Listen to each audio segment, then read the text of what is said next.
자, 거시경제학 관련돼서 문제 풀어보도록 하겠습니다. 먼저 21번 문제 보도록 할게요. 국내 총생산과 관련된 문제가 출제가 됐어요. 자, 일단 국내 총생산은 시장에서 거래되는 최종 생산을 포함한다. 그렇죠. 중간재는 포함시키지 않습니다. 자, 그래서 최종재만이 국내 총생산에 포함된다. 만약에 중간재를 포함시키면 동일한 가치가 2중, 3중 계산되는 문제점이 발생하기 때문에 최종재만 GDP에 포함되게 되는데 만약에 그 해에 판매되지 않은 중간재가 있어요. 그러니까 중간재라고 하더라도 일단 그 해에 판매되지 않았어. 그러면 그 해에 판매된 걸로 일단 가정을 해야 되겠죠. 그래서 재고 투자 항목을 일단 포함을 시키고요. 만약에 최종재이지만 또 그 해에 또 판매되지 않은 재화가 있다. 이것도 바로 재고 투자 항목으로 GDP 포함시키는 겁니다. 그런데 이제 이럴 때 중간재가 포함되지 않는다는 거죠. 그러니까 자, 밀이 생산됐고 이걸 통해서 밀가루가 생산됐고 만약에 빵으로 생산됐어. 그러면 빵까지 다 생산이 된 거야 그 해에.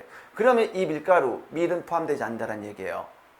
그렇죠. 근데 만약에 이게 그 해에 판매되지 않은 중간재라는 얘기는 이게 빵으로 생산되기 전에 튀기가 끝났단 말이야. 그럼 이게 이 밀가루도 중간재지만 일단 튀기에 생산됐기 때문에 튀기의 GDP에 포함된다는 얘기예요. 그렇죠? 그다음에 이제 만약에 이게 이 가치가 예를 들어서 밀이 100이고 밀가루가 150이고 만약에 빵이 190이다. 그러면 우리는 최종재만 GDP에 포함시키기 때문에 190만 GDP에 포함시켜야 되겠죠. 이 중간재를 포함시키면 동일한 가치가 2중, 3중 계산되는 거니까 되는 건데 만약 이게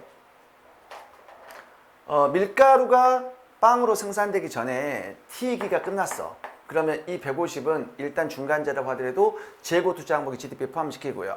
다음 해에 만약에 포함됐다. 다음 해에 만약에 빵으로 생산됐다 하면 T 플러스 1기에는 이 부가가치 있잖아요. 40만 GDP에 포함시킨다. 그 얘기예요. 그런데 만약에 최종재, 이게 최종재야. 최종재인데 판매되지 않은 최종재예요. 이게 판매가 안 됐어요. 그러면 일단 T기에 이 190 GDP에 포함시키고요. 그 다음에 T 플러스 1기회가 판매가 됐단 말이에요. 판매가 되게 되면 이 190을 또 계산해버리면 또 다른 2중, 3중 계산되는 문제점이 발생하니까 그때는 포함시키지 않는다. 그런데 항목만 변화시킨다는 얘기예요. 왜? 우리 GDP에서 Y는 C 플러스 I 플러스 G 플러스 X 마이너스 M에서 어떻게 돼? 이게 판매가 됐어, 소비자한테. 그럼 소비가 증가를 하겠죠. 하지만 GDP에는 영향을 주면 안 된다. 그만큼 작년에 포함된 T기에 포함됐던 재고 투자가 줄어드는 효과가 발생하니까 그만큼 투자가 감소한다는 얘기예요. 그래서 소비하고 투자가 서로 상쇄되기 때문에 지출 국민소득에 영향을 미치면 안 된다는 얘기입니다. 자, 그 얘기고요. 자, 2번. 국내 순생산. 앞으로 순이 나오죠. 순이 나오면 무조건 고정자본 소모를 뺀 거예요. 순수하다. 그러면 국내 총생산에서 고정자본 소모를 제외한 값이 된다. 맞고요. 자, 여러분들 명목국민 국내 총생산은 우리는 재화와 서비스의 생산 가치를 경상가격, 일반 경상가격, 그러니까 해당 재화의 해당 연도에 생산된 생산량과 해당 연도의 가격을 곱해서 계산한 겁니다. 맞고요. 3면 등가의 원칙에서 국내 총생산은 국내 총소득과 일치한다. 틀렸죠. 자, 보시게 되면 우리가 국내 총생산, 자, 국내 총생산에서 명목 변수는 똑같아요. 그러니까 우리가 생산은 프로덕트죠. 소득은 인컴이잖아요. 그러면 명목 변수는 똑같다고요. 명목 변수는 명목 GNI, 명목 GNP 똑같아요. 명목 GDI, 명목 GDP 똑같다고요. 명목 변수는 똑같은데 실질 변수가 달라진다고요. 그래서 실질 이거 볼게요. 이것만 볼게요. 실질 GDI. 그러면은 실질 GDI하고 실질 GDP는 달라요. P는 생산이고요. 인컴은 소득이야. 그래서 교육 조건이 만약에 변동을 하게 되면 무역 손익이 발생한다고요. 만약에 교육 조건이 개선된다면 실질적인 무역 이득이 발생할 거고요. 교육 조건이 약화되면 실질적인 무역 손실이 발생하기 때문에 교육 조건 변화에 따른 실질 무역 손익을 조정을 해줘야 인컴이 되는 거죠.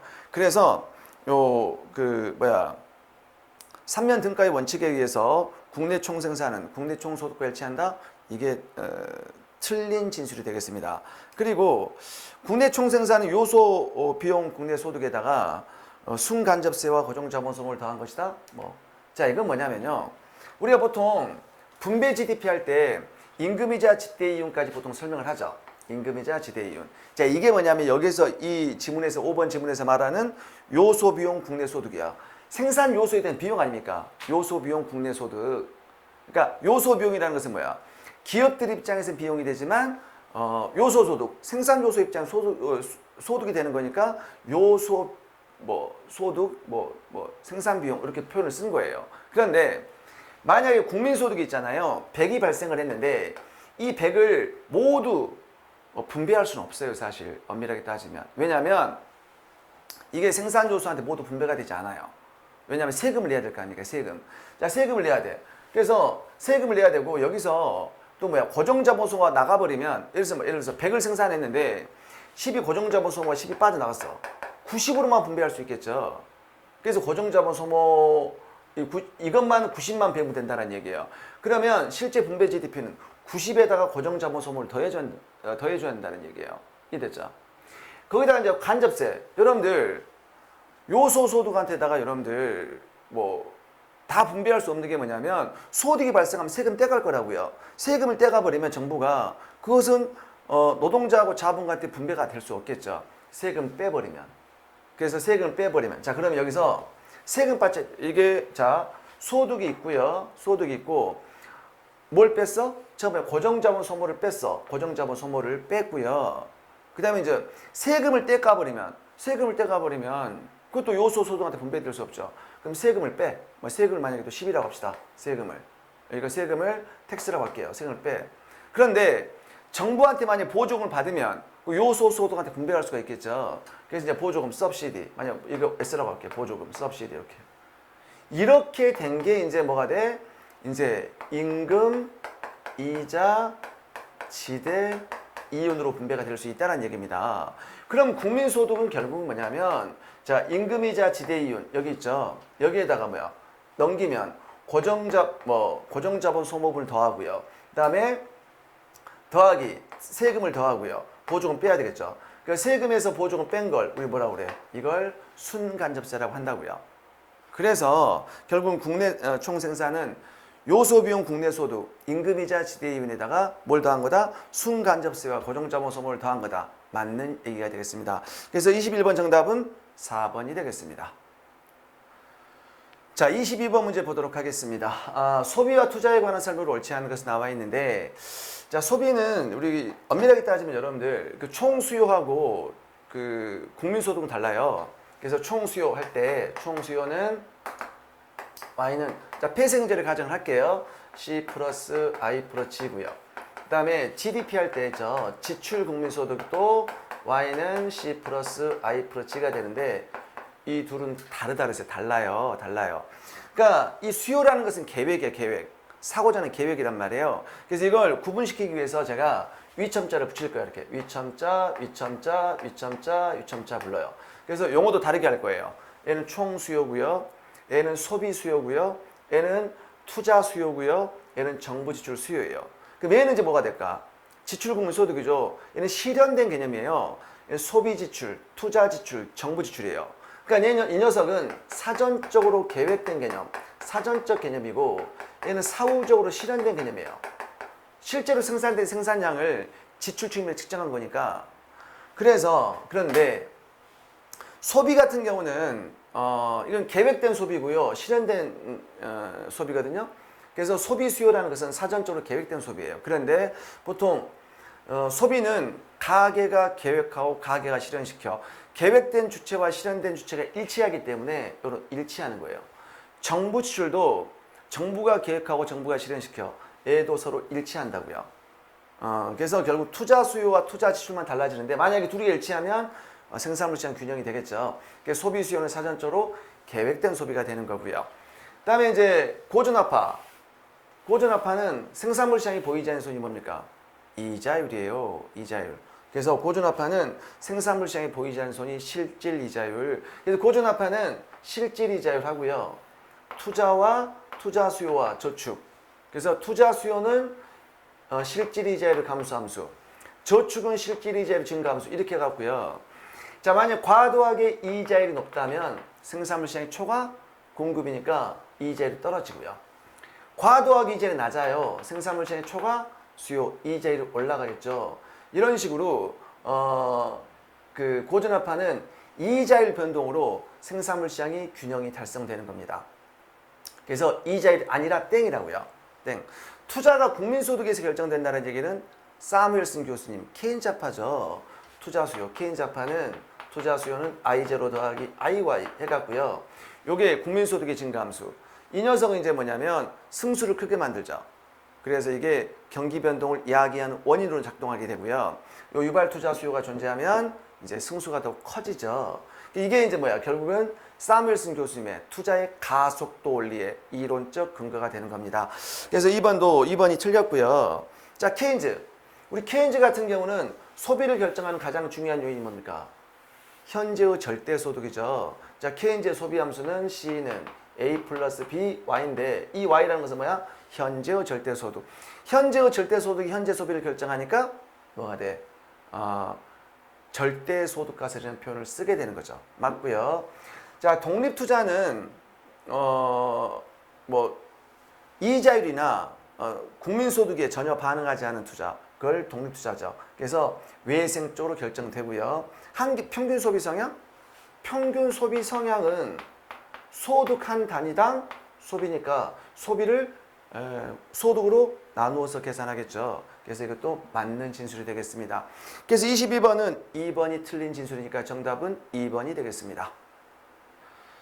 자, 23번 문제 보도록 할게요. 다음과 같은 균형 국민소득 결정 모형에서 정부 지출이 220으로 증가한 거야. 220만큼이 아니죠. 그럼 현재 정부 지출이 어떻게 돼요? 200이 되겠죠. 200이 되는데 220으로 증가할 때 새로운 균형 국민소득과 소득의 증가분 물어봤어요. 그러면 일단 여러분들 여기서 승수를 계산해 보시면 승수가 자, 한계 소비 성향 1-MPC분의 1이 되는데 이때는 이제 PDS가 없죠. 만약에 PDS가 존재한다면 여러분 어떻게 외웠어요? 이제 PDS 존재하면 어떻게 외웠어? 따라해 보세요. 카로 1-T 그렇죠. 카로 1-T.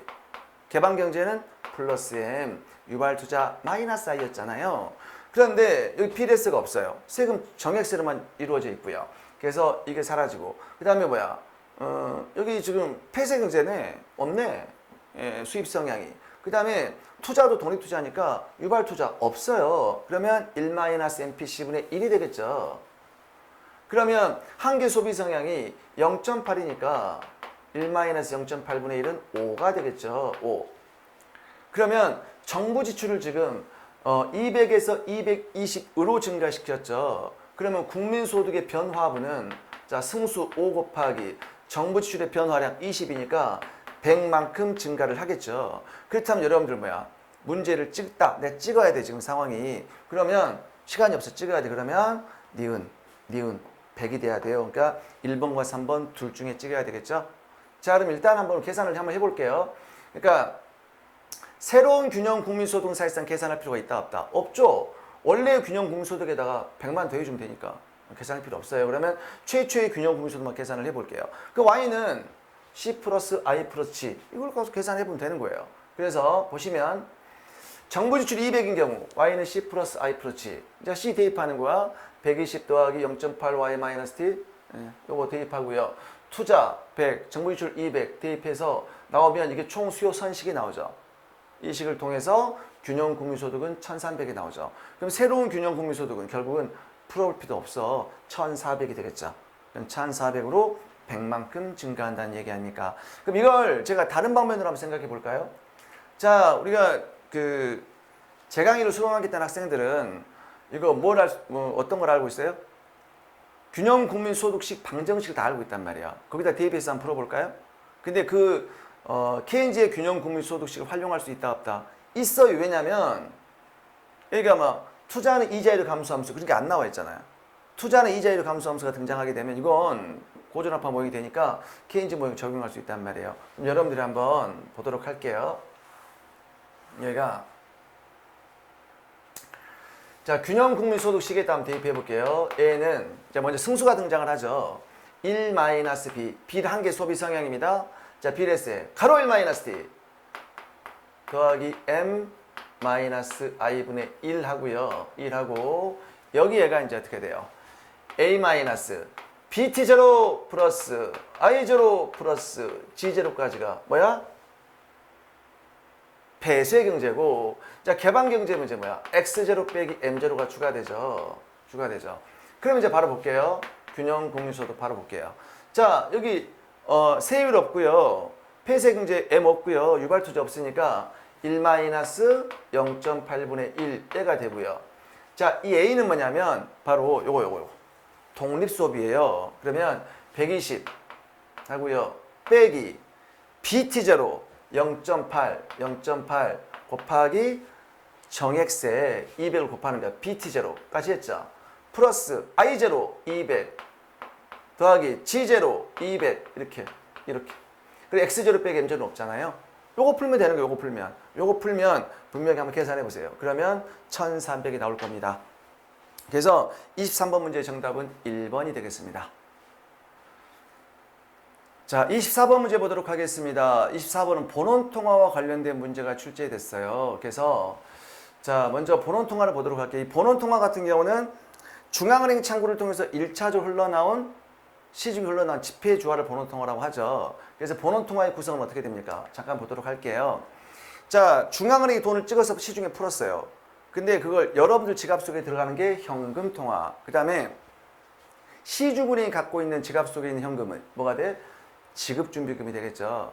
자, 그런데 요 지급준비금은 법정 지급준비금과 초과 지급준비금 구성이 되어 있는데, 만약에 자, 이 법정 지급준비금은 시중은행이 의무적으로 갖고 있어야 할 돈이란 말이에요. 그걸 갖다가 이제 중앙은행이 일부를 뺏어간다고요. 그럼 시중은행 입장에서는 중앙은행한테 돈을 맡기는 꼴이 되는 거니까 무엇을 맡겼습니까? 지급준비금의 일부를 중앙은행의 지급준비 예치금이라는 표현을 쓰고요. 그래서 장부상으로는 시중은행이 총 지급준비금을 갖고 있지만 이건 중앙은행한테 뺏어갔단 말이에요. 그러니까 실제 시중은행이 갖고 있는 화폐 보유액은 예금은행의 시제금이 된다고요. 시제금이 되고요.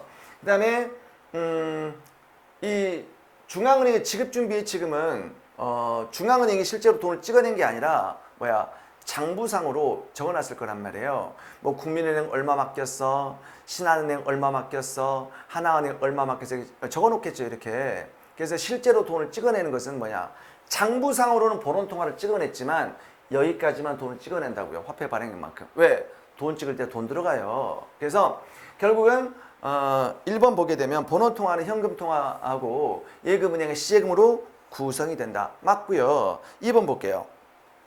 자, 2번 지문을 봤더니 본원통화는 중앙은행 화폐 발행액과 중앙은행의 지급준비의 지금 합계와 같다. 맞죠? 화폐 발행액과 지급준비의 지금의 합계와 같다. 그리고요. 그 다음부터는 이제 뭐냐면 중앙은행의 대차 대조표 상에서 뭐한다? 뭐냐면 순대정부 지출. 그러니까 순대정부 대출이 증가하면 본원통화는 증가한다. 맞죠? 그 얘기는 어떤 얘기냐면 중앙은행은 정부의 은행이거든요. 잠깐 볼까요? 중앙은행은 정부의 은행이야. 그래서 이제 그 정부의 국고금을 관리를 해줘요. 그런데 중앙은행으로부터 정부가 차입했다. 그러면 중앙은행 입장에서는 정부한테 대출해 준 거 아닙니까? 그게 바로 그거예요. 순대정부 대출. 이게 증가를 했다. 본원통화가 증가하겠죠. 그래서 맞는 얘기고요. 그 다음에 또 뭐 금융 부분을 통한 공급도 나와 있는데 그 중앙은행은 또 은행의 은행이야. 그래서 그 은행한테다가 시중은행이 중앙은행한테 차입하게 되면 본원통화 증가하는 거예요. 그 다음에 이제 뭐 외국 부문 나와 있고요. 수출 증가 외자 도입하게 되면 달러가 들어와. 달러가 들어오겠죠? 수출 증가 외자 도입하게 되면 달러가 들어와. 그것도 중앙은행이 환전해줘. 환전해줄 때 달러가 중앙은행 창구로 들어가고 중앙은행 창구에서 돈이 흘러나오겠죠. 본원통화 환급은 증가하는 거고요. 그 다음에 여기 이제 4번 지문을 봤더니 4번이 뭐야? 중앙은행의 대차 대조표상에서 순해외 자산이 증가했다. 해외 자산이 증가했다는 얘기는 해외 자산을 샀다는 얘기죠. 뭘로? 우리나라 돈으로 샀다는 얘기죠. 본원통화 환급이 증가하는 거예요. 그러니까 보시면 순자산 변화. 중앙은행이 어떤 기타 자산의 순증가야. 자산을 증가시켰다는 얘기는 뭔가 채권을 샀다거나 뭐 건물을 매입했다거나 그런 거예요. 그럼 여기 해외 자산도 구입을 했다. 그럼 뭐야? 그만큼 본원 통화가 증가하겠죠. 뭐 달러 같은 거 해외 자산이잖아. 금 같은 거 사면 달러, 우리나라 원화가 빠져나가는 거니까 본원 통화 공급이 증가한다고요. 그래서 4번도 맞는 얘기고요. 5번 질문이 뭐죠? 추가로 발행된 모든 화폐가 은행의 시제금으로 보관된다면 본원 통화는 증가하지 않는다? 아니죠. 보시게 되면 본원 통화는 증가하죠. 그러니까 이게 통화량 증가로 이어지지 않겠지. 왜? 대출을 안 해주니까. 근데 본원 통화가 증가하지 않는다? 그건 틀렸죠. 왜냐하면 봐보세요. 여기서 시제금이 증가를 해. 돈을 찍었어. 시제금이 증가를 해. 본원 통화 증가하죠. 본원 통화는 증가를 돈을 찍어냈기 때문에. 일단 돈을 찍어냈으니까 본원 통화는 증가하는 거야. 근데 이게 은행들이 시제금으로 다 보유하고 있다는 얘기는 추가로 대출을 안 해주는 거니까 통화량 증가에는 영향을 미치지 못한다. 뭐 그런 얘기예요. 그래서 틀린 진술은 5번이 되니까 정답은 5번이 되겠습니다. 자, 25번 문제 보도록 하겠습니다. 이제 25번 문제는 ISLM 모형이 출제가 됐습니다. 옳은 것은 모두 골라보세요. 나와 있는데 투자가 전혀 이자율에 반응하지 않게 되면 LM 곡선은 수직이다? 거짓말. 투자의 이자율 탄력성은 무엇과 관련되어 있어요? IS 곡선과 관련되어 있지 LM 곡선과는 전혀 관련이 없어요. 그래서 여러분들 먼저 IS 곡선의 방정식을 사실상 우리는 다 암기하고 있죠. 그래서 암기하고 있는데 여기 이제 요거 뭐 도출 과정 생략할게요. 이거 다 우리 제 강의 들었던 학생 다 암기를 하고 있잖아요. 자, 그런데 여기서 첫 번째 뭐야? 투자의 이자율 탄력성. 투자가 전혀 이자율에 반응하지 않아. 투자의 이자율 탄력성이 뭐가 돼? 제로가 된다는 얘기지. 제로가 되게 되면 이 투자 함수가 이거거든요. 투자 함수가 독립투자, 국민소득의 증가 함수, 이자율 감소 함수인데 이게 투자의 이자율 탄력성이죠. 이게 제로가 돼? 분모가 제로가 되는 거야. 그럼 이 기울기가 뭐가 돼? 무한대가 되는 거 아닙니까? 무한대가 되니까 IS는 수직이 되겠죠? IS는 수직이 돼요. 그러니까 IS가 수직이 되는 거야. IS가 수직이 되는 거지. 그래서 제가 투자 수요 곡선, 이 투자 수요 곡선과 투자 수요 곡선, 이거 누구죠? 케인즈죠. 케인즈. 기업가의 동물적 직감. 요 녀석과 IS 곡선의 모양이 같이 간다 그랬죠. 외우기 쉽다 그랬잖아요. 어떻게 제가 암기시켰습니까? IS 곡선 있고 LM 곡선 있으면 요 IS 곡선 누구 따라가? 첫 번째 모양 따라가. I 따라가. 투자 수요 따라가고요. LM 곡선은 L 따라가. 화폐 수요 따라가. 그래서 투자 완만 IS 완만 투자 가파름 IS 가파름. 자, 화폐 수요의 이자율 탄력성 관련되어 있으니까 이것은 화폐 수요 완만 LM 완만 화폐 수요 가파름 LM 가파름 그렇게 암기했었잖아요. 오케이. 자, 2번 투자가 전혀 이자율에 반응하지 않는다. IS가 수직이 되죠. 요게 맞겠죠. 그 다음에 통화 수요가 이자율에 영향을 받지 않으면 LM은 수익성이 된다. 이걸 한번 볼까요? 자, 우리 여러분들 이거 실질화폐 수요 함수는 자 KY 빼기 HR 국민소득의 증가함수, 이자율 감소함수고요. 실질화폐 공급은 이렇게 정책 변수로 고정되어 있다. 이걸 통해서 이제 화폐 시장의 규정 조건을 통해서 LM 방정식을 이제 도출하게 되면 이제 어떻게 나오느냐 보시게 되면 여기가 이제 LM 방정식 한번 도출 한번 해볼게요. 여러분 다 암기하고 있죠. LM 방정식. 요걸 이제 R로 정리하면 되는 거예요. R로 정리하게 되면 R은 마이너스 PH분의 M0 더하기 H분의 KY 이렇게 암기를 하고 있죠. 자, 그런데 여기서 화폐 수요가 이자율에 전혀 영향을 받지 않아. 화폐 수요의 이자율 탄력성이 0이야. 이자율 탄력성이 화폐 수요 이자율 탄력성이 0이면 H가 0이 되면 H분의 K는 어떻게 될까요? 무한대가 되죠.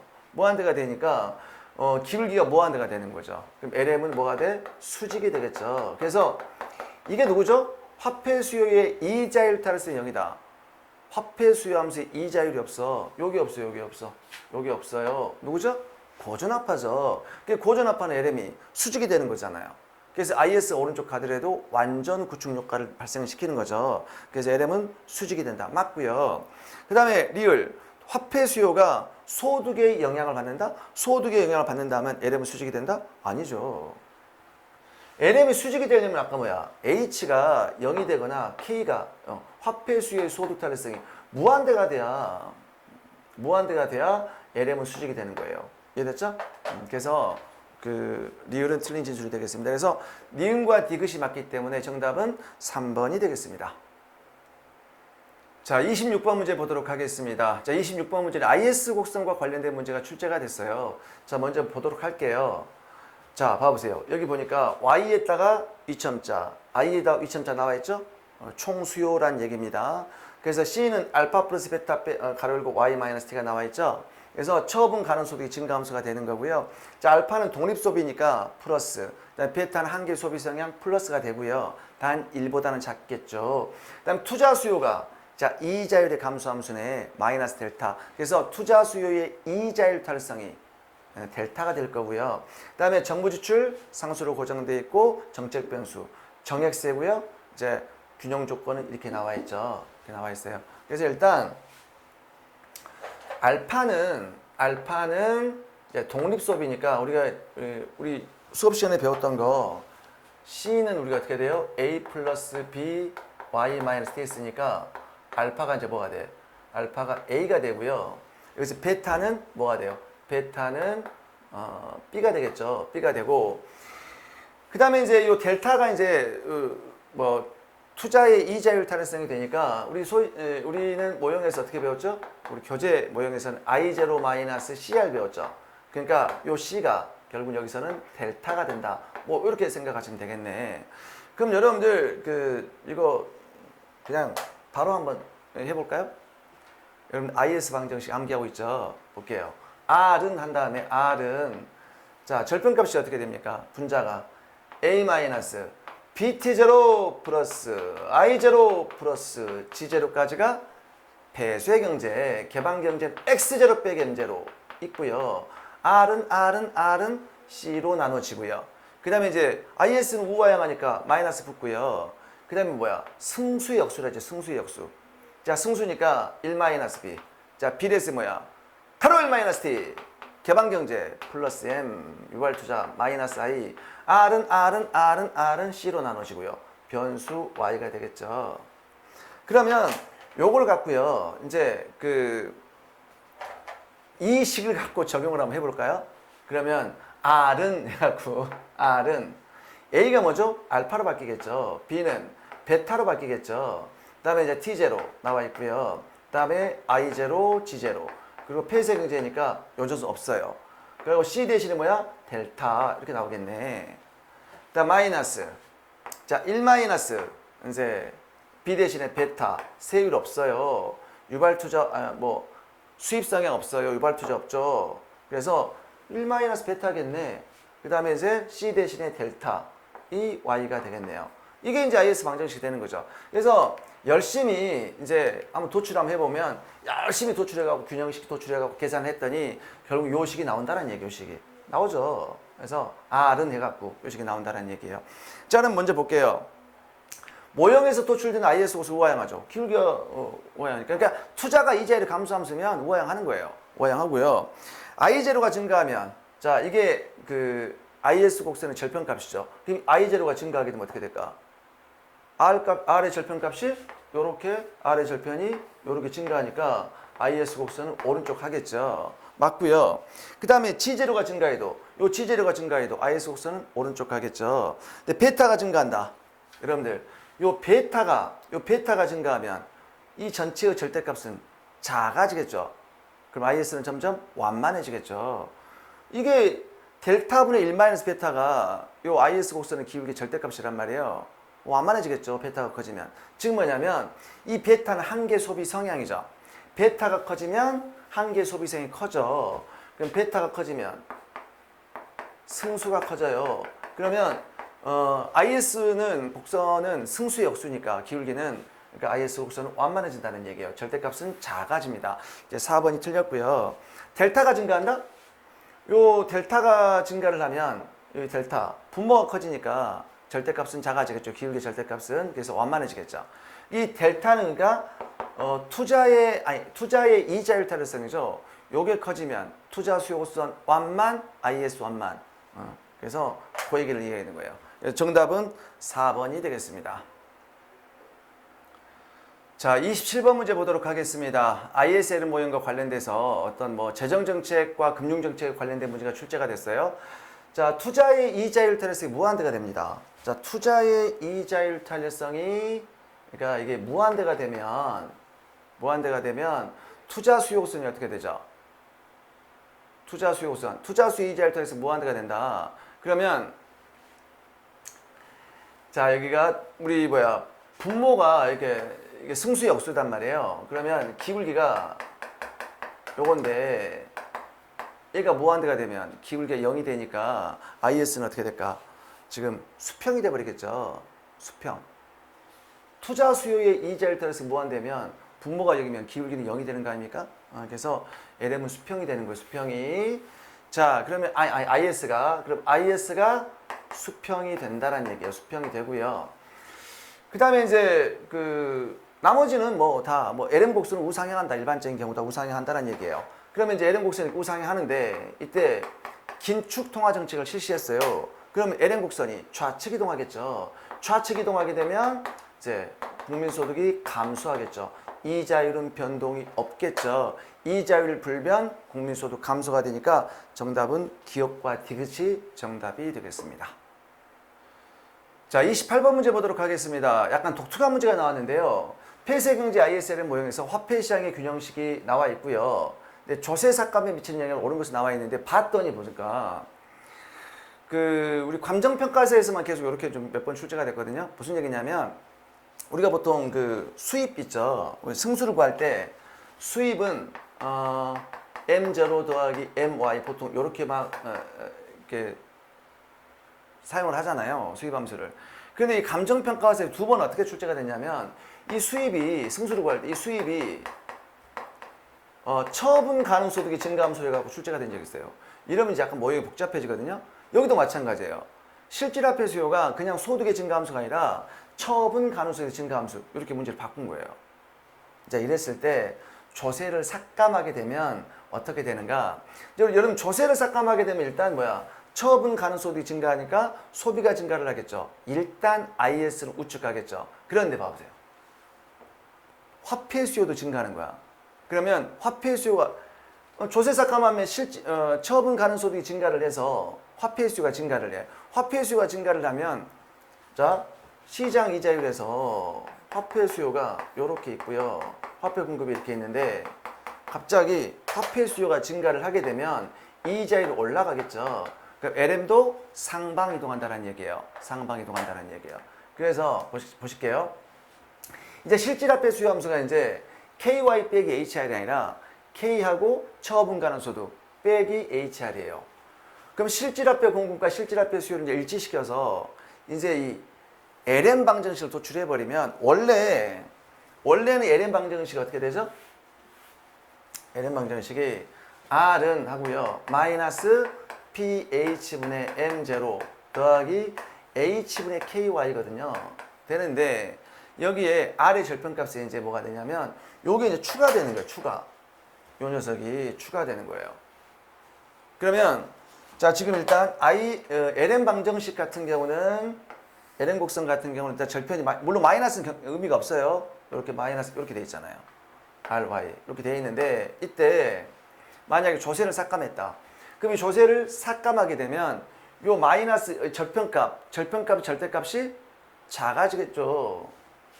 작아지니까 그럼 얘가 이제 뭐냐면 이걸 줄이면 절대값은 작아지겠죠? 절대값은 작아지고 그 크기는 마이너스 붙어 있으니까 커지겠죠.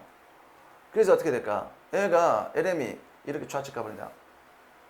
이게 커지니까 값이 알겠어요? 이게 줄이면 마이너스 붙어 있으니까 커진다고요. 그럼 LM 좌측 간다고요. 그러면 IS는 무조건 오른쪽 가요. 오른쪽 가는데 LM도 좌측 간다는 얘기. LM도 좌측 가요. 그래서 그렇게 되면 어떻게 될까? IS 좌측 가고 우측 가고 LM 좌측 가겠죠? 그럼 이자율은 상승하겠죠. 그리고 화폐 수요 감소하는 거 아닙니까? 왜? 처분 가능 소득이 조세를 감면하게 되면 처분 가능 소득이 증가하니까 화폐 수요는 증가죠. 증가. 감소. 틀렸죠. 그래서 이자율은 상승하고 이자율 상승하고 IS 우측, LM 좌측, 화폐 수요 증가하니까 기억 리을만 맞는 진술이 되겠네요. 정답은 3번이 되겠습니다. 자, 29번 문제 보도록 하겠습니다. 29번 문제는 이제 화폐 시장의 균형에 관한 설명 중 옳지 않은 것은 나와 있는데 일단 실질화폐 수요는 이자율 감소 함수고요. 그 다음에 실질화폐 수요는 국민소득이 증가 함수다. 그러니까 일반적으로 실질화폐 수요는 일반적인 모형이네요. 국민소득의 증감수, 이자율의 감소함수고요. 그다음에 이제 화폐 공급은 중앙은행의 의해서 외생적으로 결정된다. 그럼 실질화폐 공급은 P분의 M0로 외생적으로 결정되고요. 물가는 단기적으로 고정되어 있지만 장기적으로 신축적이다. 일반적인 모형이네요. 화폐 공급이 증가를 하게 되면 장기적으로 물가는 상승하게 된다. 돈 풀면 물가 상승. 그러니까 장기적으로는 뭔가 화폐의 중립성이 성립한다. 뭐 그 얘기 아니겠어요? 그래서 볼게요. 자, 일반적인 지금 이런 모형이니까 LN 곡선은 당연히 우상향하겠죠. 우상향하고요. 자, 화폐 공급이 증가를 하게 되면 당연히 단기적으로 LN 곡선 우측 이동하겠죠. 그래서 우리가 LN 방정식 도출해 보면 R은 마이너스 PH분의 M0 더하기 H분의 KY니까 자, 이 화폐 공급을 증가시키면 이게 이제 물론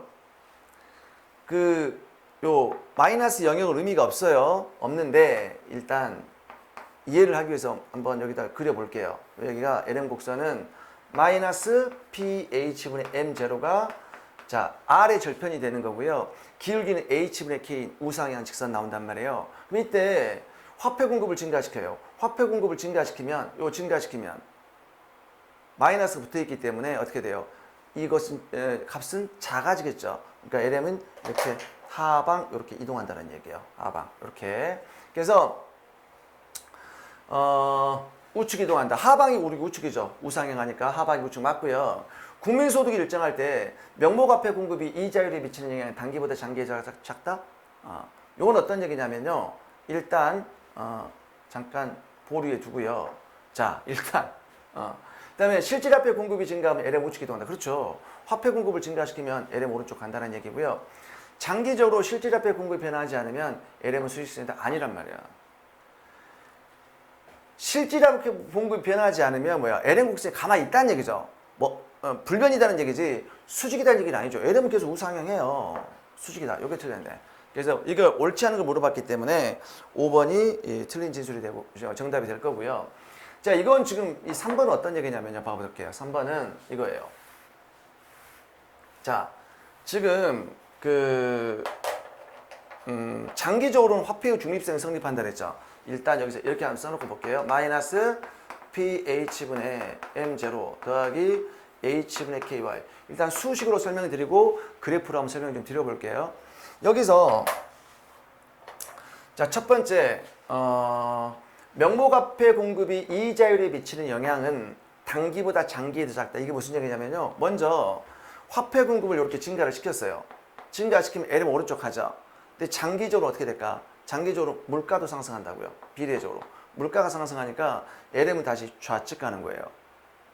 그래서 사실상 이자율을 원상복귀하는 거예요. 그걸 얘기하는 거야. 그걸. 비례적으로 물가 상승하는 거 아닙니까? 자, 무슨 얘기냐면 보세요. 얘가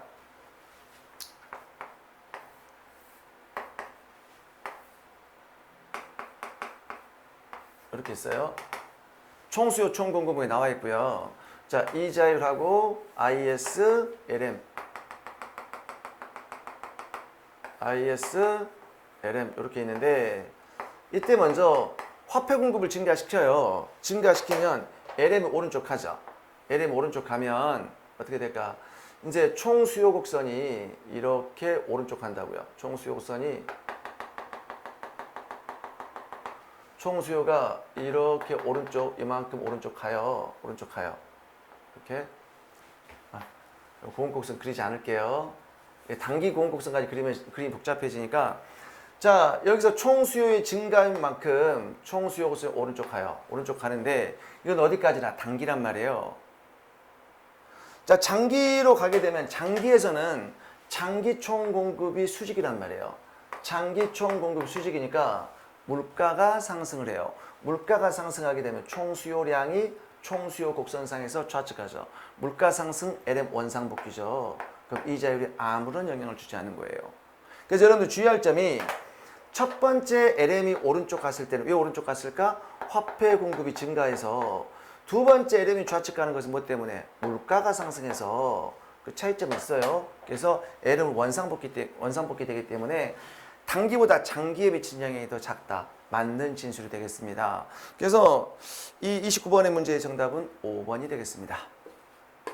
자, 30번 문제 보도록 하겠습니다. 30번 문제는 총수요, 총공급 모형과 관련된 문제가 출제되는데 너무 쉬운 문제가 출제됐어요. 첫 번째, 총수요 함수가 이제 우하향 직선 나와 있고요. 공급 함수는 이제 P 빼기 P 더하기 4다. 즉 예상 물가가 이제 또 주어져 있는 그런 상황에 어떤 주어져 있어요.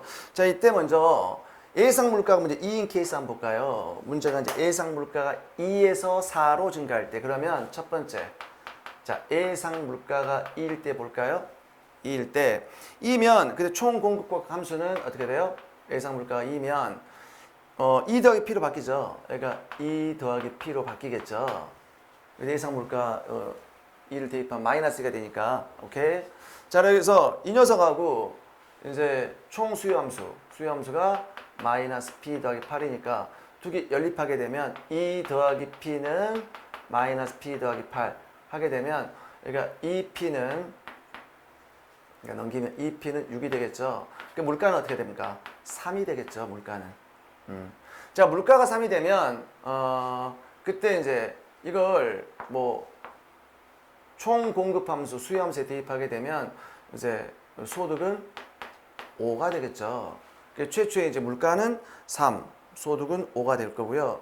기대 물가가 이제 4로 변했어. 그럼 기대 물가가 자, 4로 변하게 되면 공급 함수가 이제 어떻게 돼요? 그러니까 마이너스 4 지워지니까 공급 함수는 그냥 y가 되겠네. ys는 그냥 뭐가 돼? 4가 될 거고요. 아니. 이제 p가 되고요. p가 되고, 이걸 이제 수요 함수에 연립하게 되면 어떻게 돼? p는 마이너스 p 더하기 8이죠. 그러면 2p는 8이 되니까 p는 4가 되고요. 그래서 y는 또 4가 되겠죠. 자, 그래서 균형 국민소득은 어떻게 변합니까? 3에서 뭘로? 균형 국민소득의 변화 먼저 물어봤나요?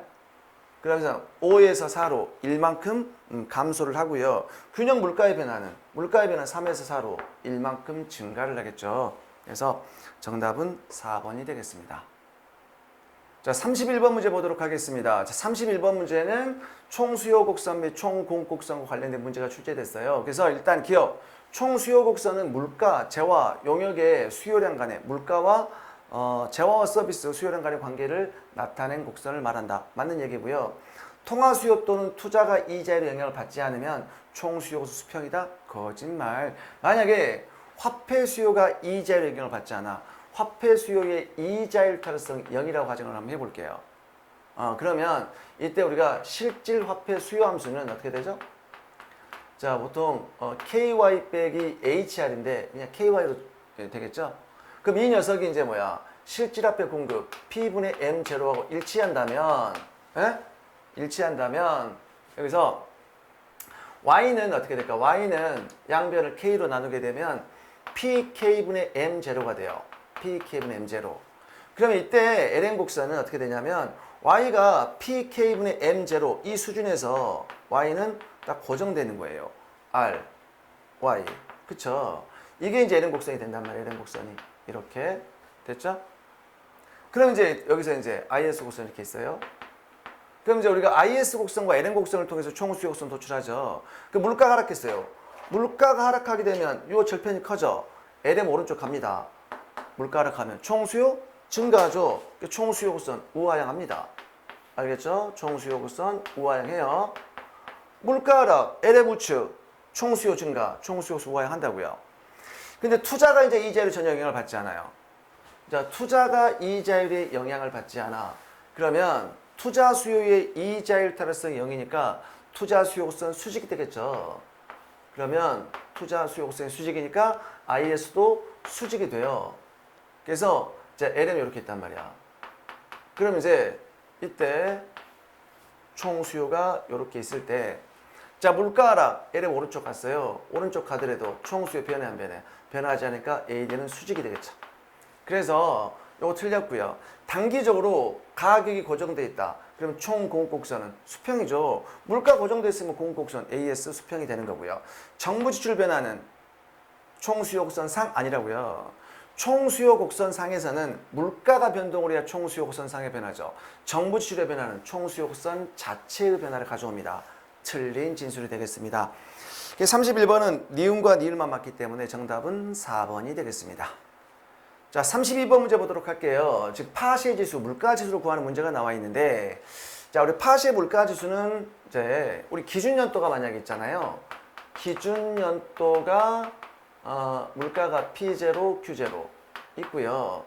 비교 연도의 물가를 P1, 분목을 Q1이라고 할게요. 그러면 파시의 물가 지수 같은 경우는 자, 우리가 물가 지수는 뭐야? 물가의 변동을 측정하는 거기 때문에 기준 연도 물가 대비 비교 연도 물가죠. 근데 물가 지수는 무조건 무엇을 고정시켜 놔야 돼? 품목을 고정시켜 놔야 돼. 그런데 라스파이레스 물가 지수는 기준 연도의 품목을 고정시켜 놓고 구하지만 파시의 물가 지수는 비교 연도의 품목을 고정시켜 놓고 구하는 거예요. 이렇게. 그러면 여기서 무엇이 고정돼야 될까? 요 200, 300이 고정돼야 된다는 얘기예요. 그러면 200, 300 곱하기 이거 그러면 P1, Q1 그러면 요게 기준 연도가 되니까 2020년도의 품목 비교 연도 요 수량에다가 요 가격을 곱한 게 뭐가 돼? 분자로 가겠죠. 그럼 얘가 이제 뭐가 돼? 200 곱하기 300 200 곱하기 3 더하기 300 곱하기 4죠. 300 곱하기 4 요게 분자로 가는 거고요. 분모는 이제 뭐냐면 요 수량을 이 가격에 구입을 해야 되겠죠. 그래서 200 곱하기 뭐가 돼? 2. 그 다음에 더하기 자 300 곱하기 2가 되겠죠. 2. 이렇게 해서 곱하기 100. 이걸 진짜 계산하시면 되는 거예요. 이거 이제 계산해 보시면 이제 이게 180이 나와요. 180이. 그러면 물가 지수가 180이 됐다는 얘기는 물가가 80% 올라갔다는 얘기겠죠. 그래서 정답은 1번이 되겠습니다. 자, 33번 문제 보도록 하겠습니다. 33번 문제는 이제 인플레이션과 관련된 문제가 출제됐는데, 자, 메뉴 비용은 어떤 거죠? 가격을 조정하는 데 따르는 어떤 비용. 그래서 메뉴 비용이 매우 크다면 가격 변수로 매우 경직성을 띠고 있다. 뭐 그런 얘기인데, 그래서 우리 뭐 메뉴 비용 보세요. 메뉴 비용은 인플레이션이 예상되었을 때 가격 변동 시 가격 조정과 관련된 재반 비용을 우리는 메뉴 비용이라고 한다. 맞는 얘기고요. 그다음에 여러분들 그 주의할 점이 디스인플레이션하고 디플레이션 혼동하시면 안 돼요. 디스인플레이션은 인플레이션이 발생하고 있어 안 하고 있어? 발생을 하고 있어요. 그런데 그 인플레이션율 자체를 낮추는 거예요. 그게 바로 디스인플레이션이죠. 여전히 물가는 상승한다고요. 그래서 디스인플레이션은 물가가 지속적으로 높아지고 있지만 물가 상승률을 둔화하는 현상이 디스인플레이션이다. 자, 그리고 적응적 기대를 하게 되면 장기에서도 필립스 고스를 우하향한 아니죠. 여기죠. 먼저 그다음에 초인플레이션. 이걸 뭐야? 하이퍼 인플레이션이라고 해요. 이거는 막 극단적인 장기적인 인플레이션이다. 그래서 이건 통제가 불가능한 거. 이 초인플레이션은 연율로 따져가고 몇백 퍼센트 진행되는 아주 높은 인플레이션이에요. 그래서 이때는 이제 통제가 어려운 상황이 되겠죠. 그다음에 구두창 비용. 다 쉽죠? 구두창 비용은 이제 인플레이션 예상되게 되면 빨리빨리 은행 가서 돈 예금해야 돼. 그래서 금융기관을 자주 방문하게 되면 구두 밑창이 달아. 그래서 거기서 오는 거래 비용을 구두창 비용이라고 한다. 그렇죠? 그래서 구두창 비용은 인플레이션에 따라 발생하는 현금 관리 비용 맞고요.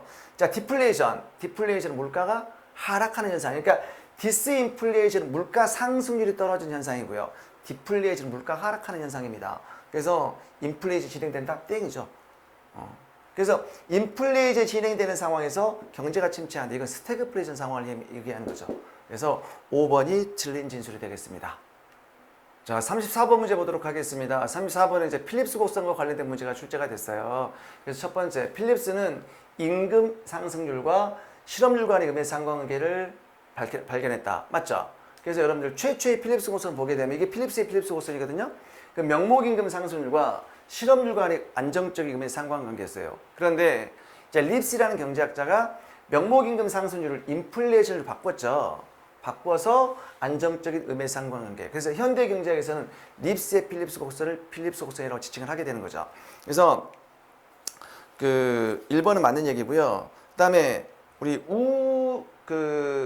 필립스 곡선 이게 우상향하는 단기 초음공 곡선과 오크의 법칙을 결합을 해서 필립스 곡선을 도출할 수가 있죠. 이거 뭐 증명을 할까요? 여기 잠깐 증명해 볼까요? 우리 그 단기 총 공급선이 나와 있어요. 그럼 얘가 지금 뭐 루카스의 총 공급 함수를 이제 가정을 했는데, 그러면 이 넘기면 y 빼기 y에는 알파 p 빼기 p 그리고요. 그래서 그러면 이 p 빼기 p 얘가 뭐죠? 물가 이상 차고죠. p 빼기 p는 y 빼기 y1에다가 알파분의 1 곱해주면 되는데, 이걸 실제 물가와 예상 물가의 차이를 실제 인플레이션과 예상 인플레이션의 차이로 우리가 어떻게 돼? 이렇게 이제 대체해버리면 이 식이 이제 도출되는 거예요. 이 식이 도출되고요. 그다음에 오크리 법칙은 이제 뭐죠? 실업률이 1%포인트 올라갈 때마다 소득이 몇 퍼센트 떨어진다. 그 얘기잖아요. 그래서 국민소득과 실제 국민소득과 실업률 간의 관계, 이게 오크리 법칙이란 말이에요. 오크리 법칙. 그러면 이제 여기다가 이 식이 나와 있고요. 이 식이 나와 있고, 그러면 여기다가 이 단기 총 공급선 식 있죠? 요 식이 있단 말이에요. 요 식에다가 이 오크리 법칙 한번 대입해 볼게요. 이렇게. 여기다 이걸 탁 대입하는 거예요. y는 y에 여기다 대입하는 거야. 대입하게 되면 이 y가 뭘로 바뀌어?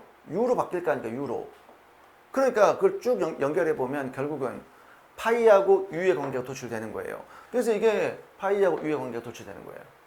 이게 필립스 곡선식이죠. 그래서 우리는 총 공급 곡선과, 그러니까 그 필립스 곡선을 오크리 법칙을 통해서 필립스 곡선을 도출할 수가 있다라는 얘기고요.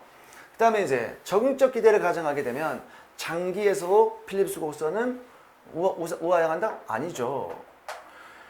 우리 적응적 기대를 하게 되면 이 단기 총 공급 곡선은 우상향하니까 단기 필립스 곡선은 우하향하죠. 근데 장기 총 공급이 수직이니까 장기 필립스가 수직이 되는 거예요. 장기 필립스 곡선이 우상향한다? 말도 안 되는 소리죠. 그 다음에 이제 4번 지문은 단기 총 공급 곡선이 가파를수록 필립스도 가파르다. 맞죠? 우리가 여기서 총 수요 곡선과 총 공급 곡선 모형이 있고요. 여기 이제 필립스 곡선 모양이 있는데, 여기서 총 수요를 증가시키면 국민소득이 증가하죠. 그러면 오큰의 법칙에 의해서 실업은 감소하겠죠. 감소하고요. 물가가 상승합니다. 물가 상승은 인플레이션율 상승으로 이어진다고요.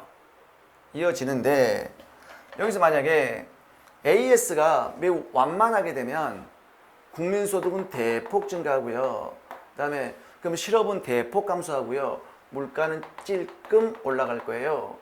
그러면 동일하게 실업을 줄였을 때 약간의 인플레이션만 감내하면 되니까 매우 필립스가 완만해진다는 얘기예요. 그래서 우리는 AS 완만, 필립스 완만이죠. 그래서 AS 가파른, 필립스 가파른. 그래서 그 얘기예요. 그래서 결국은 단기 총 공급이 매우 가파를수록 필립스도 가파르게 되고요. 그다음에 마지막 세고전압하는 합리적 기대를 가정할 때 국민소득 감소 없이 인플레이션을 낮출 수가 있다고 주장한다. 맞죠? 왜 이제 세고전압파 같은 경우는 이제 보시면 여기서 이제 예상치 못한 정책을 하게 되면 AS가 우상향, S 필립스 우하향하지만 예상된 정책하에서는 단기마저도 수직입니다. 단기마저도 필립스가 수직이에요. 예상된 정책에서는. 그러면 우리가 인플레이션 억제를 할 때 예상되었다. 억제를 하면 실업 증가 없이 인플레이션만 억제할 수가 있다는 얘기죠. 그렇죠? 그래서 맞는 진술이 되겠습니다. 그래서 틀린 진술을 물어봤기 때문에 정답은 3번이 되겠습니다.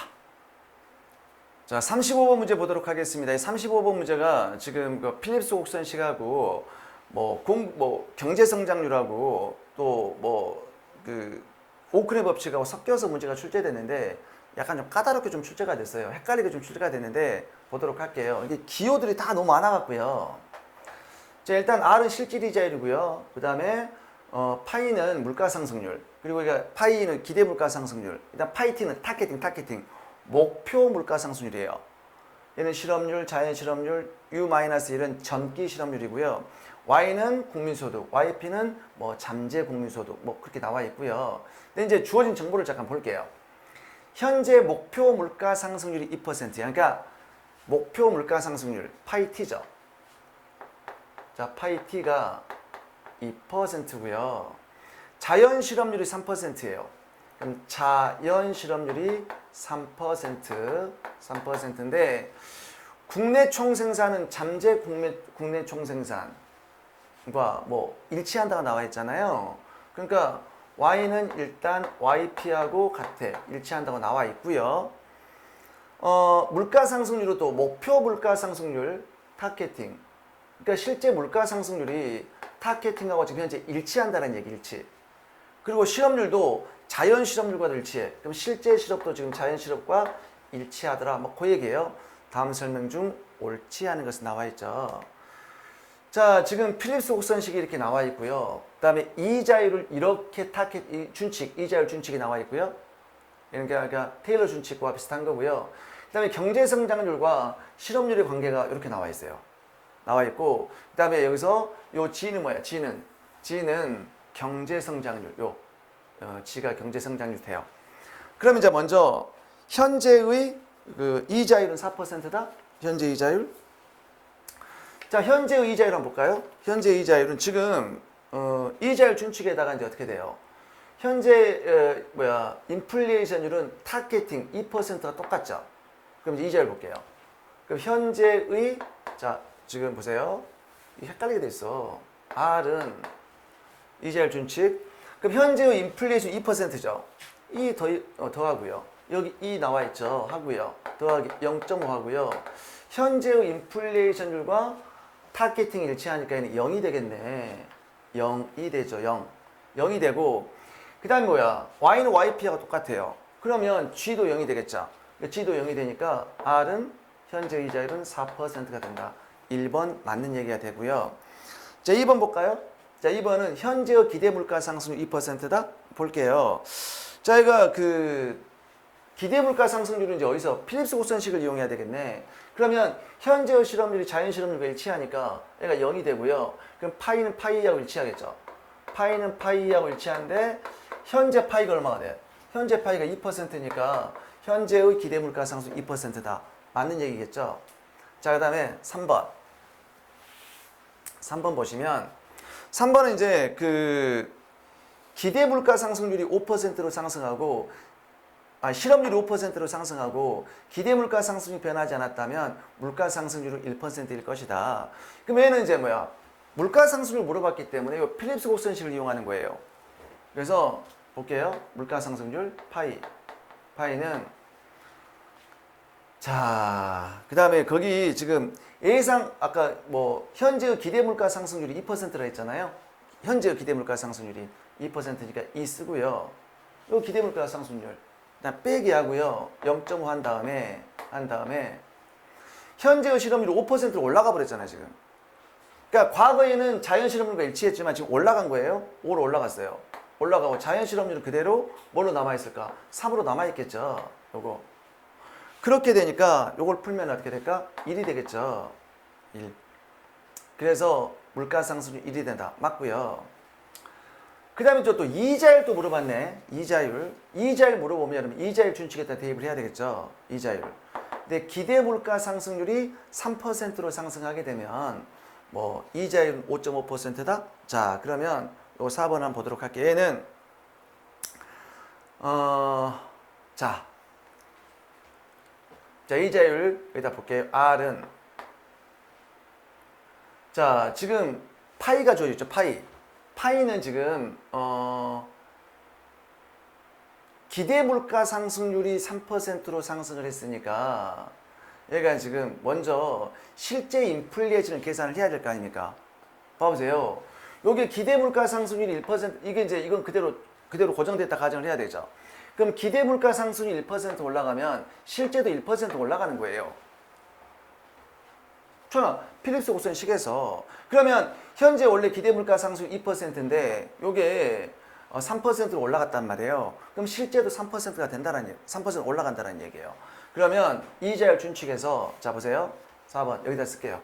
이자율 준칙에서 실제도 3%가 된다는 얘기야. 2%고 더하기 0.5하고 실제가 뭐야? 아까 기대 물가 상승이 3% 올라가면 실제도 3% 올라가는 거니까 그럼 아까 타겟팅이 어떻게 됐어? 타겟팅은 2%였죠. 그 다음에 그 다음에 이거고 그래서 요거죠. G는 여전히 0이니까 요걸 이제 계산하는 거예요.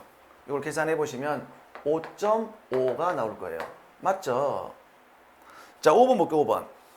5번은 약간 복잡합니다. 실업률이 1%로 하락하고 기대물가상을 3%로 상승하면 이자율은 뭐 몇 퍼센트다? 그림 복잡하게 문제를 냈네. 그러니까 예를 들어서 우리가 자, 첫 번째 이렇게 한번 볼게요. 자, 파이가 실업률이 지금 1%죠. 실업률은 1%. 자, 뭐냐면 실업률이 1% 하락했기 때문에 실업률이 1%고요. 두 번째, 기대 물가 상승률이 3%죠. 그러니까 기대 물가 상승률이 3%라고 하면 쟤를 필립스 곡선식에 이제 대입하는 거예요. 필립스 여기다 대입하는 거예요. 대입하게 되면 어떻게 될까? 대입하게 되면 파이는 자, 파이 2가 3이고요. 마이너스 0.5 하고요. 그다음에 실제 실업률이 1%니까 1 대입하고요. 빼기 자연 실업률 아까 뭐였어요? 3이었잖아요. 3. 이제는 지금 달라졌어. 이렇게 돼요. 그 이제 이렇게 이제 계산을 해볼게요. 계산해 보시면 실제 인플레이션이 4%로 바뀐단 말이에요. 4%예요. 이해됐죠? 4%고 그때 이제 뭐야? 이자율을 물어봤기 때문에 이자율 준칙에 이제 대입을 해야 되겠죠. 자, 이자율 준칙에 대입을 할 거예요. 그럼 R은 실제가 뭐야? 4로 바뀌었죠. 4 더하기 2 더하기 0.5 하고요. 아까 실제가 뭐라고요? 4가 되겠죠. 4가 되고 타겟팅이 어떻게 돼요? 2죠. 2고 자, 그래서 되는데 여기서 자, 0.5 이제 뭔가 G가 될 텐데 그럼 여러분들이 여기서 있잖아요. 문제는 이제 뭐냐면 국내 총 생산의 증가율, 요 G를 계산을 해야 되겠죠. 생산의 증가율을. 요걸 이제 계산을 해야 돼. G란 말이 없잖아. 계산을 하기 위해서 이제 어떻게 돼야 되냐면, 자, 현재 지금 실업률이 1%죠, 얘가. 봐보세요. 1% 아닙니까? 그러니까 그 경제 성장을 G는 어떻게 되냐면 3 빼기 2 하고요. 현재 실업률이 지금 1%죠. 아까 실업률 1% 하락했다 그랬잖아. 1%고. 자, U-1이 중요해. 우리는 전기에는 지금 1% 떨어졌다는 얘기죠. 전기에는 자연과 실업이 일치했겠죠. 자연 실업률과 실제 실업이 일치했겠죠. 그러니까 전기 실업은 자연 실업률이야. 3이야, 3. 이렇게 하는 거야. 그렇게 되면 G는 이렇게 되면 자, G는 어떻게 됩니까? 얘가 3 빼기 얘가 이제 마이너스니까 뭐 2 더하기 2 곱하기는 4잖아요. 총 7이 되겠죠. 7. 그래서 여기는 7을 대입하는 거야. 여기다가 7%를 이렇게 대입하는 거예요. 대입하게 되면 얘가 쭉 계산하면 10.5가 나올 거예요. 10.5. 그래서 5번이 틀린 진술이 되겠습니다. 그러니까 좀 식이 좀 복잡하게 나와 있어요. 정답은 5번이 되겠습니다. 자, 36번 보도록 하겠습니다. 자, 고전압파 국민소득 결정 모형이 관한 설명으로 옳지 않은 것이 나와 있는데 우리 고전압파 모형 같은 경우는 호경기를 가정을 했기 때문에 생산력이 매우 제한되어 있어요. 공급 능력은 제한되어 있습니다. 그래서 오로지 공급이 수요를 결정하겠죠. 그래서 공급 곡선은 생산 능력 완전히 제한된 모형이기 때문에 공급 곡선은 수직이 되겠죠. 총 수요 곡선은 이렇게 직각삼곡선이 나오고요. 이때 국민소득을 증가시키기 위해서 총 수요를 증가시키면 물가만 뛴다고요. 그래서 공급을 증가시켜야 국민소득이 증가를 하게 되겠죠. 공급이 스스로 수요를 창조한다. 세이의 법칙이죠.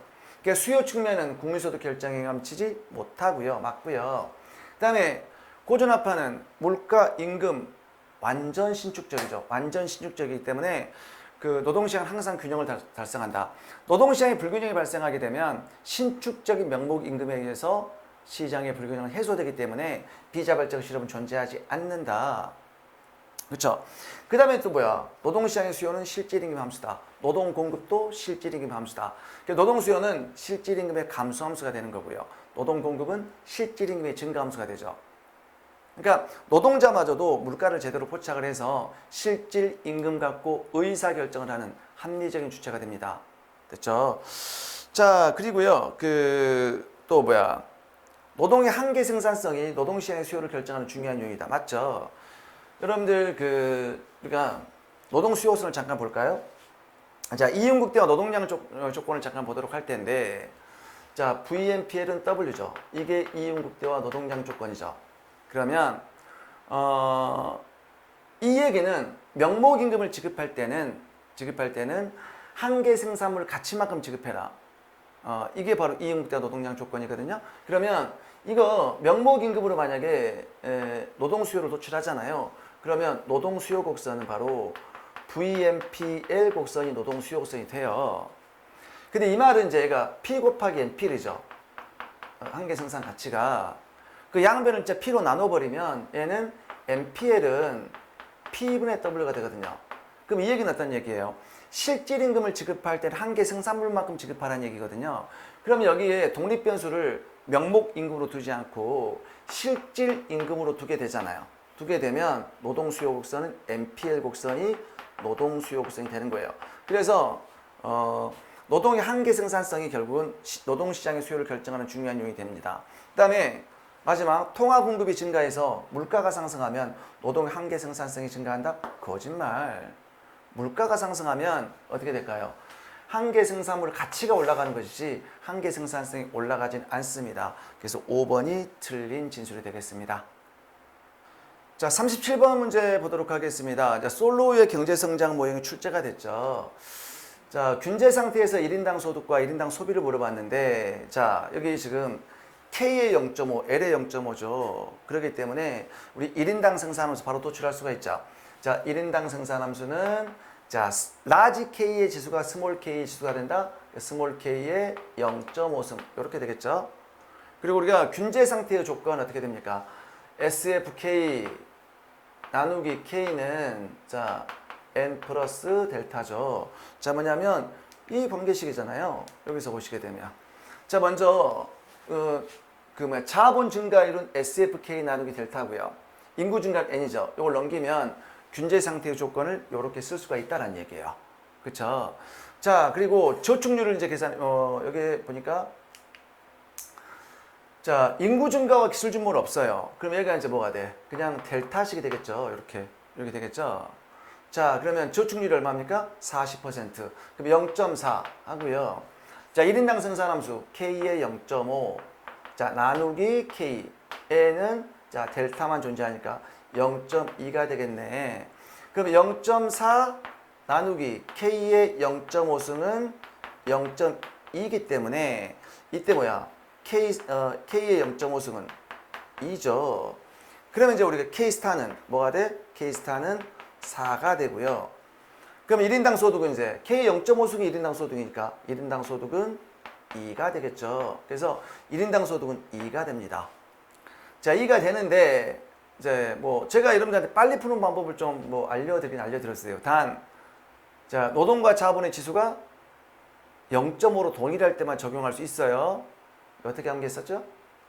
이렇게 했었죠. 그러니까 Y는 만약에 A하고요, K의 0.5, L의 0.5다. 이렇게 나오면 자, 1인당 생산함수는 자, A하고요, 스몰 K 0.5가 되죠.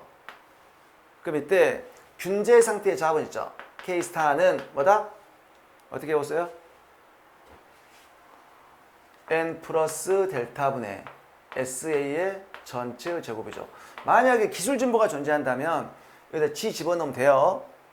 그 다음에 Y스타는 N 플러스 델타분의 SA 제곱이 되는 거예요. 이렇게 하시면 돼요. 자, 이거 일단 한번 적용해서 한번 문제 풀어볼까요? 자, N 플러스 델타. 델타가 우리가 0.2밖에 안 되죠. 0.2 하고요. 저축률 0.4죠. A가 어떻게 돼요? A는 없죠. 1이죠. 1. 이 함수는 1이니까 요거의 전체 제곱이야. 2의 제곱이죠. 4 나오네. 이해되죠? 나오고 얘가 N 플러스 델타 0.2고요. 0.2고 저축률 0.4니까 얘가 바로 2 나오네요. 2 이렇게. 맞죠? 이렇게 하시면 되는 거예요. 근데 이제 두 번째 이제 소비를 물어봤잖아. 소비. 자, 1인당 소비를 물어봤기 때문에 소비를 계산해 볼까요? 자, 소비는 어떻게 돼요? 1인당 소득에서 1인당 저축을 뺀 거니까 자, 1인당 소득이 2죠. 저축률 40%죠. 여기다가 2죠. 그럼 2 빼기 0.8이 되니까 1.2가 되겠죠. 1인당 소비는. 자, 그래서 정답은 2번이 되겠습니다. 38번 문제 보도록 하겠습니다. 자, 먼저 경제성장과 관련된 문제가 출제됐는데 자, 장기적인 경제성장을 촉진시킬 수 있는 방법으로 옳은 것은 골라보세요. 자, 투자를 증가시켜 실물 자본을 증가시키다. 맞죠? 여러분, 투자에는 이중성이 있다 그랬어요. 봐보세요. 여러분들, 이 총 수요가 이렇게, 총 수요는 C 플러스 I 플러스 G 구성이 되죠. 이렇게 구성이 되는데 여기서 뭐예요? 투자 그 자체가 총 수요의 구성 요소야. 투자가 증가하면 총 수가 증가하는 거예요. 그래서 국민소득을 증가시켜. 이걸 우리가 투자가 총 수요를 증가시켜서 국민소득을 증가시킨다. 이걸 소득 창출 효과라고 하죠. 누가 강조했습니까? 케인즈가 강조했겠죠. 총 수요를 강조했으니까. 자, 그런데 봤더니 그게 아니라 이건 장기적으로 보게 되면 공급은 어떻게 돼요? 공급은 총 생산함수와 연관돼 있죠. 투자를 하게 되면 뭐 실물 자산 투자, 기계 사고, 도구 사고, 공구 사고, 뭐 건설 투자, 뭐 새로운 공장 지었다. 그것도 뭐 정부 입장에서 뭐 공공 투자 같은 거 있잖아요. 사회 간접 자본 투자, 뭐 공공재 투자를 했다면 장기적으로 보게 되면 그게 자본 축적을 통해서 생산도 증가시켜요. 이걸 투자의 이중성이라고 한다고요. 그러니까 이거는 단순한 투자 소비 지출이 아니라 투자성 강한 지출, 투자 지출. 그러니까 결국은 자본 축적을 하게 되는 그 투자 지출을 의미하는 거예요. 그래서 투자 지출을 증가시켜 실물 자본을 증가시키게 되면 자본 축적을 통해서 잠재 생산력을 증가시킬 수가 있다는 얘기예요. 그 다음에 저축률을 낮춰 소비를 증가시킨다? 아니죠. 여러분, 소비를 증가시키면 총 수요가 증가를 해서 실제 국민소득을 증가시키죠. 하지만 그냥 일시적인 실제 국민소득을 증가시키는 것이지 장기적인 경제 성장을 유발하진 않아요. 그 다음에 결국은 교육 투자 지출을 증가시켜서 인적 자본을 증가시킨다. 그렇죠. 그러니까 결국은 뭐냐면 그 기술 진보. 그러니까 생산 함수에서 이거죠. 이 함수를 크게 하는 거야. 그러니까 장기적인 경제 성장은 뭐냐면 결국은 장기 총 공급을 증가시키는 수밖에 없어요. 장기 총 공급을. 그러려면 뭐야? 기술 진보, 자본 축적이라고요. 그래서 교육 투자 지출, 인적 자본 증가시키면 그것도 장기적인 성장. 그리고 연구개발 투자, 기술개발. 그렇죠. 그러면 장기 총 공급이 오른쪽 가겠죠. 그래서 38번의 정답은 4번이 되겠습니다.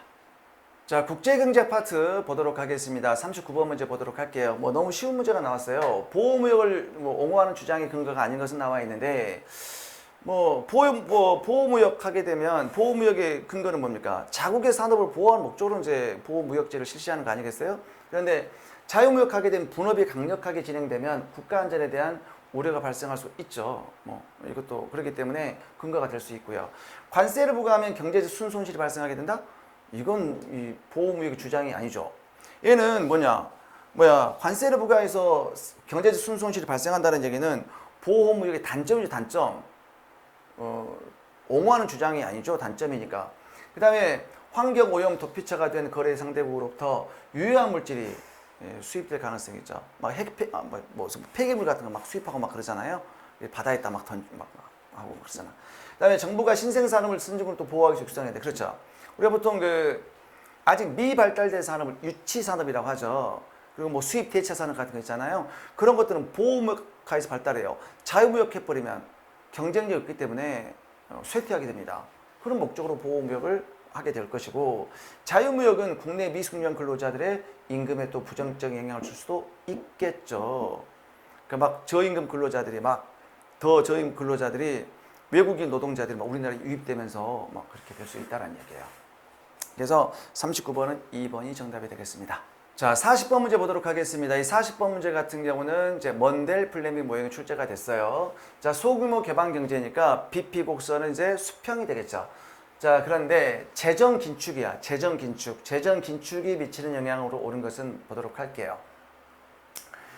자, 그래서 보시면, 자, 먼저 볼게요.